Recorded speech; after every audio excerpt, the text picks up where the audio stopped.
रहे हैं के भारत न्यूज आपकी bar association and library Moradabad के वार्षिक चुनाव 2025-26 के मतदान की तिथि 29 जुलाई जैसे जैसे नजदीक आ रही है, प्रत्याशियों की धड़कनें तेज हो रही हैं। कचहरी परिसर में इन दिनों चुनावी हलचल देखने को मिल रही है।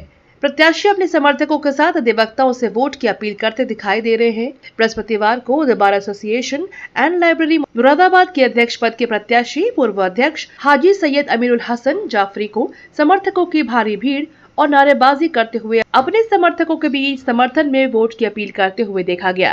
आपको बता दें कि अध्यक्ष पद के लिए मात्र 2 ही प्रत्याशी हाजी सैयद अमरुल हसन जाफरी और आनंद मोहन गुप्ता एडवोकेट चुनावी समर में उतरे हैं। अध्यक्ष पद के अलावा महासचिव पद के लिए 10 प्रत्याशी मैदान में हैं। कई दिग्गजों के आमने सामने आ जाने से महासचिव पद के लिए चुनाव दिलचस्प दिखाई दे रहा है। अध्यक्ष पद के लिए आमने सामने का मुकाबला है। अध्यक्ष पद के प्रत्याशी हाजी सैयद अमीरुल हसन जाफरी लगातार चैम्बर्स टू चैम्बर्स जाकर अपने समर्थक से वोटों की अपील कर रहे हैं। अधिवक्ता साथियों को अपनी प्राथमिकता बता रहे हैं कि उनका स्पष्ट कहना है कि उनका पिछला कार्यकाल उठाकर देखा जाए। किसी भी साथी अधिवक्ता के मान सम्मान को ठेस नहीं पहुंची। कचहरी परिसर में सफा व्यवस्था उचित रही। शौचालयों का निर्माण कराया। अधिवक्ताओं के हित में जो भी कार्य हो सकते हैं वो उनके कार्यकाल में किए गए। अनावश्यक हड़तालों से परहेज किया गया। उन्होंने कहा कि पश्चिमी उत्तर प्रदेश में हाई कोर्ट ब्रांच स्थापित हो, इसके लिए जो संघर्ष समिति बनी है वो उसके साथ कंधे से कंधा मिलाकर चलेंगे। वकीलों की समस्या यह भी है कि कचहरी परिसर में रजिस्ट्री ऑफिस को 5 वर्ष पूर्व काफी दूर स्थानांतरित कर दिया गया है।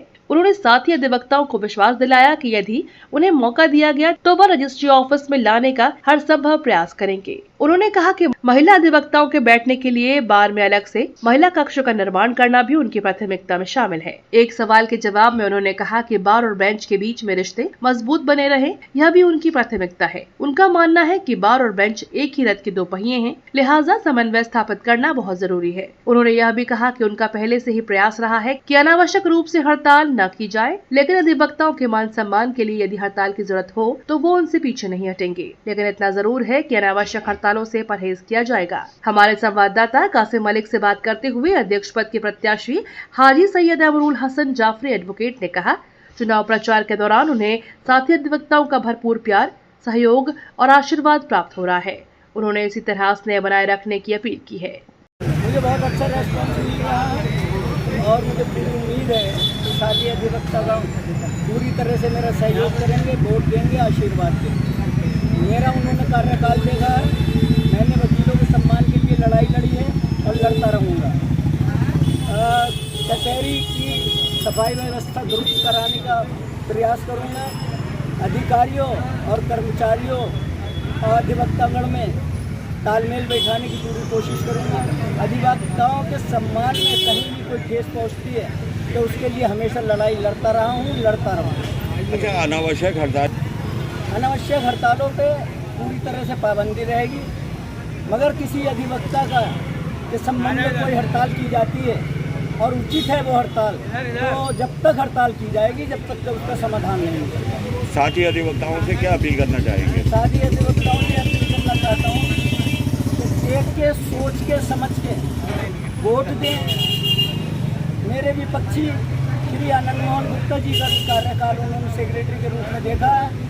उनके कार्यकाल में यहाँ से रजिस्ट्री ऑफिस गया है। उनके कार्यकाल में यहाँ अनेकों अधिवक्ता जेल में रहे हैं। उनके कार्यकाल में वकीलों का उत्पीड़न हुआ है और वो उसकी कोई समाधान नहीं निकाल सके। मेरे कार्यकाल में सबको पता है क्या हुआ है। टॉयलेट बने हैं, AC रूम जो है वो बना है, सफाई व्यवस्था दुरुस्त रही है, कर्मचारियों, अधिकारियों और अधिवक्ताओं में अच्छा तालमेल रहा है। और आगे भी मैं ये कोशिश करूँगा कि अगर मैं इस पद पे पहुँचता हूँ तो वो तमाम वो कार्य जो अधूरे रह गए हैं उनको पूरा करने का पूरा प्रयास करूँगा।